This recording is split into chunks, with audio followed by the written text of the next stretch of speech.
नमस्कार, आप देख रहे हैं फर्स्ट बिहार झारखंड। मैं हूं सैयद तहसीन अली। बिहार के आइकॉन के तौर पर जाना जाने वाला नाम संजीव मिश्रा, ई होम्स पनोरमा और पनोरमा का परिवार बिहार में किसी परिचय का मोहताज नहीं है।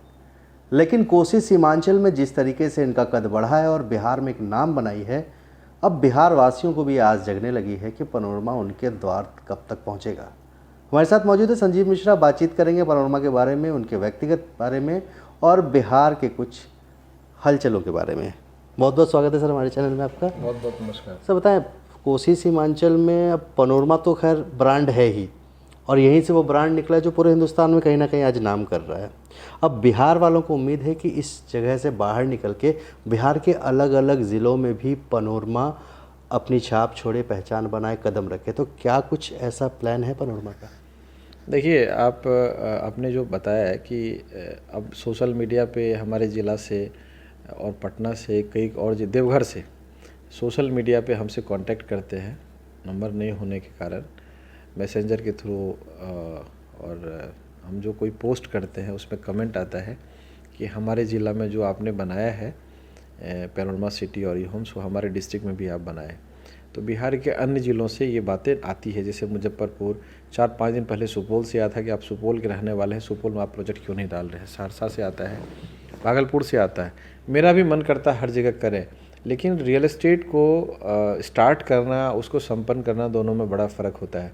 क्योंकि हम लोग जिस प्रोजेक्ट को स्टार्ट करते हैं उसका एक टैट है, उसका एक टाइम लाइन है, रूल रेगुलेशन है कि इतना टाइम में ही आपको कंप्लीट करना है, मार्केट के फ्लक्चुएशंस को देखना होता है, मतलब बहुत ज़्यादा कैपिटल की आवश्यकता होती है।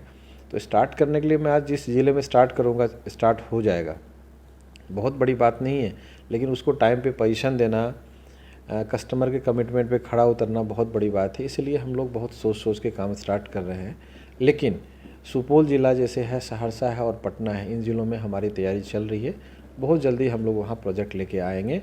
और लोग चाहते हैं कि हमारे यहाँ पनोरमा जिस हिसाब से प्रोजेक्ट काम कर रही है, सुन के बड़ा अच्छा लगता है। रात में भी हम लोग गृह प्रवेश था ई होम्स में, तो जो लोग आए थे बाहर से, मुजफ्फरपुर से, पटना से, और बड़े बड़े पदाधिकारी थे, तो उनका कहना था इस तरह का प्रोजेक्ट पूर्णिया में थोड़ा सा मुझे अजीब लगता है कि भाई इस छोटे से शहर में इतना सुंदर प्रोजेक्ट कैसे आ गया।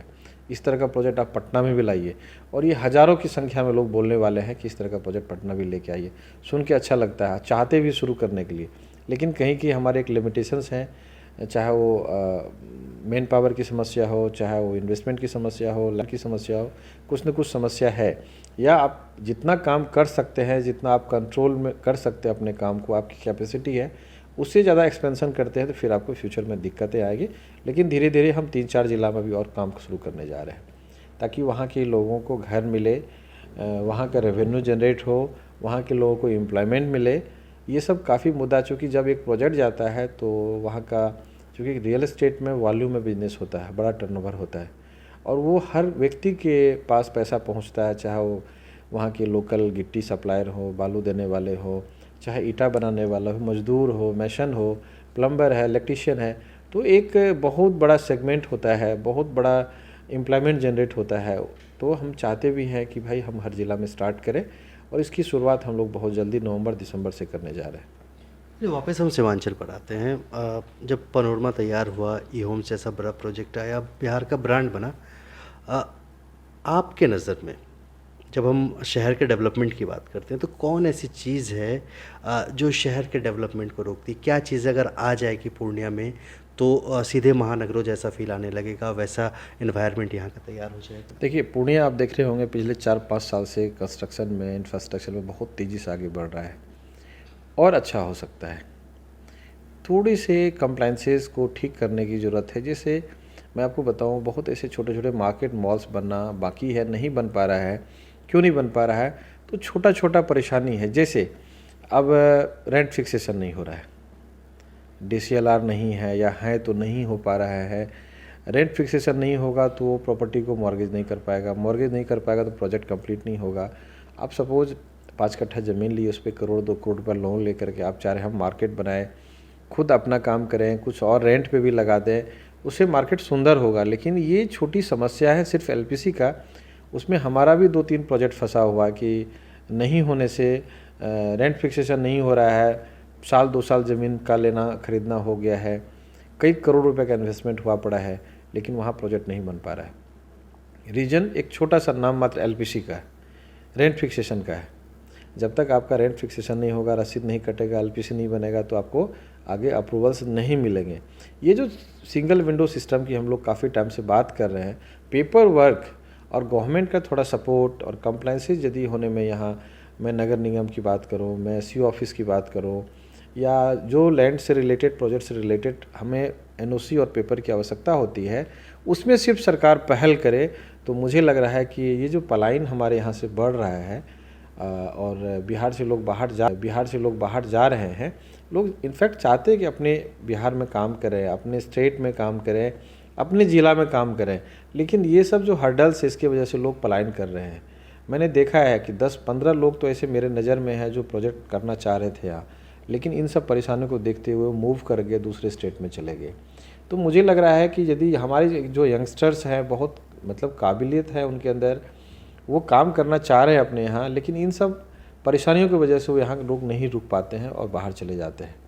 और यदि काम स्टार्ट भी करते तो बहुत तरह की परेशानियाँ हैं और हम लोग तो खैर फेस कर रहे हैं। मेरे साथ तो काफ़ी परेशानियाँ अभी आप लोगों ने देखा कि हमारे साथ हुआ था, इसमें हमें काफ़ी नुकसान भी हुआ। तो इस तरह का जो इंटेंसली लोग परेशान करते हैं या इस तरह की बात करते हैं कि भाई प्रोजेक्ट कर रहे हैं, तो इससे सिर्फ संजीव मिश्रा का फ़ायदा नहीं है। यदि आज हम प्रोजेक्ट कर रहे हैं तो यहाँ के कितने आवाम को फ़ायदा है, जो गिट्टी दे रहे हैं, बालू दे रहे हैं, लेबर है, मिस्त्री है, प्लम्बर है, अब हज़ारों लोग हमारे यहाँ काम कर रहे हैं। ये प्रॉफिट कहीं ना कहीं सब में बंटता है। यदि इस तरह का सरकार का ध्यान आकृष्ट हो कि भाई जो कोई प्रोजेक्ट लगाना चाह रहा है, स्टार्टअप कर रहा है, उनकी जो परेशानी है आप इमीडिएट सॉल्व कीजिए, तो मुझे लग रहा है कि ये शहर 5 साल में ऐसा हो जाएगा, लगेगा कि ये दुबई हो गया। अच्छा, एक और चीज़ है जो सबसे बड़ी रुकावट बन रही है, पूर्णिया एयरपोर्ट जिसकी मांग भी हो रही है। क्या एयरपोर्ट बन जाने से पूर्णिया का जो डेवलपमेंट रेशियो कितना बढ़ेगा? बता दूं, आप मुझे सादा पेपर पे लिखवा लीजिए, यदि एयरपोर्ट बन जाता है तो जो अभी हमारा मार्केट वैल्यू है 30% ग्रो करेगा, मतलब विद इन 2-3 मंथ्स।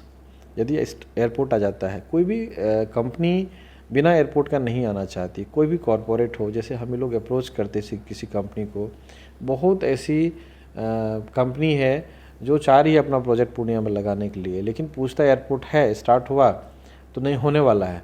तो होने वाला पे कोई बिलीव नहीं करता है। जिस दिन एयरपोर्ट आपका पूर्णिया में चालू हो गया, उस दिन आपका मार्केट इतना बूम करेगा कि आप नहीं सोच सकते हैं। तो एयरपोर्ट की कमी तो आखिर है ही है, और एयरपोर्ट आएगा तो हमको लग रहा है कि मार्केट बहुत बूम करेगा।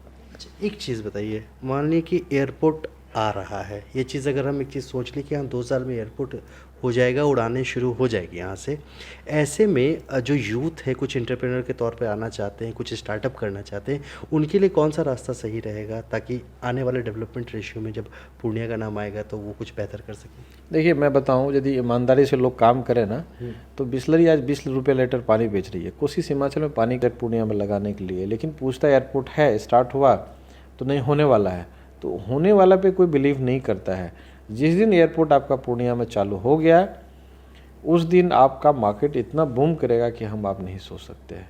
तो एयरपोर्ट की कमी तो आखिर है ही है, और एयरपोर्ट आएगा तो हमको लग रहा है कि मार्केट बहुत बूम करेगा। अच्छा, एक चीज़ बताइए, मान लीजिए कि एयरपोर्ट आ रहा है, ये चीज़ अगर हम एक चीज़ सोच लें कि हाँ 2 साल में एयरपोर्ट हो जाएगा, उड़ाने शुरू हो जाएगी यहाँ से, ऐसे में जो यूथ है, कुछ एंटरप्रेन्योर के तौर पे आना चाहते हैं, कुछ स्टार्टअप करना चाहते हैं, उनके लिए कौन सा रास्ता सही रहेगा ताकि आने वाले डेवलपमेंट रेशियो में जब पूर्णिया का नाम आएगा तो वो कुछ बेहतर कर सकें? देखिए, मैं बताऊं, यदि ईमानदारी से लोग काम करें ना, तो बिस्लरी आज 20 रुपये लीटर पानी बेच रही है। कोशिश हिमाचल में पानी की दिक्कत है नहीं है, और हम लोग पानी से परेशान रहते हैं।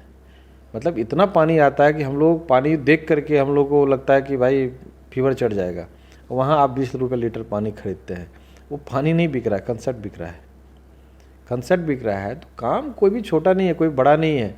सबवे जैसे कंपनी ठेला पे काम करती थी, एमडी जैसे कंपनी तांगा पे मसाला बेचती थी, मोमो कंपनी, इतनी बड़ी कंपनी 500-700 हज़ार करोड़ की कंपनी हो गई है। काम कोई छोटा बड़ा नहीं है, कोई भी काम कहीं से शुरुआत कर सकते हैं। और पूर्णिया इतना बुरा जगह नहीं है। पूर्णिया आप देखेंगे तो काफ़ी अच्छा एरिया है, काफ़ी एक्सपेंशन बाकी है। और अभी मैं पिछले कई महीने से, साल से देख रहा हूँ कि यहाँ जितनी भी छोटी छोटी कंपनियाँ जो नहीं थी वो बहुत स्पीड में अपना पाँव फैला रही है। और तनिष्क जैसे ब्रांड यदि आपके पूर्णिया में है तो इससे आप अंदाज़ा लगा सकते हैं, और सक्सेस कर गया, क्योंकि हमारे मार्केट में ही तनिष्क है तो हम उसको देख पा रहे हैं कि काफ़ी सक्सेस कर गया है और बड़े बड़े ब्रांड्स पूर्णिया में आ रहे हैं। तो कहीं ना कहीं यहाँ लोगों को बाइंग कैपेसिटी है और चाहत भी है कि हमारे यहाँ लोग सिलीगुड़ी जा रहे हैं शॉपिंग करने के लिए। क्यों जाते हैं? ऑप्शन नहीं है, नहीं मिलता, इसलिए लोग जाते हैं। यदि वही ब्रांड्स यहाँ आएगा तो लोगों का समय भी बचत होगा, पैसा भी बचत होगा, क्यों जाएगा सिलीगुड़ी। और अभी भी मुझे लग रहा है कि 25-30% ऐसे लोग हैं जो शॉपिंग करने के लिए सिलीगुड़ी जाते हैं, क्योंकि आपके यहाँ ब्रांड नहीं है। तो इन सब चीज़ों की दिक्कतें हैं। यदि सरकार थोड़ा सा ध्यान आकृष्ट करे तो अपना कोसी सीमांचल बिहार कहीं से कम नहीं है और काफ़ी तेज़ी से आगे बढ़ रहा है। पिछले 10 साल पहले में आज में बिहार में और अपना कोसी सीमांचल में काफ़ी गैप था, अभी काफ़ी तेज़ी से हम लोग आगे बढ़ रहे हैं। तो हमारे साथ मौजूद थे संजीव मिश्रा, जो पनोरमा के अलावा बाकी चीज़ों पर भी बात कर रहे थे। बता रहे थे कि पूर्णिया और कोसी सीमांचल के जो क्षेत्र हैं उनके डेवलपमेंट में कैसी राह अपनानी चाहिए, सरकार को बिहार के इस क्षेत्र पर किस तरह ध्यान देना चाहिए और यहाँ पर से पूर्णिया का विकास किस तरह संभव होगा। बने रहिए हमारे साथ। नमस्कार। ये लो मुंह मीठा करो, आज मैंने अपना जॉब छोड़ दिया, अब हम पूर्णिया वापस जाएंगे। जॉब छोड़ दिया है? मतलब ये घर कैसे चलेगा? हम करेंगे क्या? और माँ बाबूजी क्या बोलेंगे? इसलिए मैं एक और मिठाई का डब्बा लाया, अपने बिजनेस के लिए लोन अप्रूव हो गया। अरे लोन अप्रूव हो गया वो तो ठीक है, लेकिन पूर्णिया में हम रहेंगे कहाँ? अपना घर भी तो नहीं है वहाँ। इसलिए तो एक और मिठाई का डब्बा अलग से लाया हूं। हमने पूर्णिया में घर ले लिया है, पूर्णिया के ई होम्स पैनोरमा में। पूर्णिया में पैनोरमा ग्रुप लेकर आए हैं ई होम्स पैनोरमा। बड़ा घर, आलीशान जिंदगी और अत्याधुनिक सुविधाओं के संग। अरे अरे, अब क्यों मुंह मीठा करवा रही हो? क्योंकि हम घर वापसी जो कर रहे हैं। घर वापसी की खुशी पूर्णिया में ई होम्स पैनोरमा के संग। ई homes panorama, luxurious lifestyle redefined.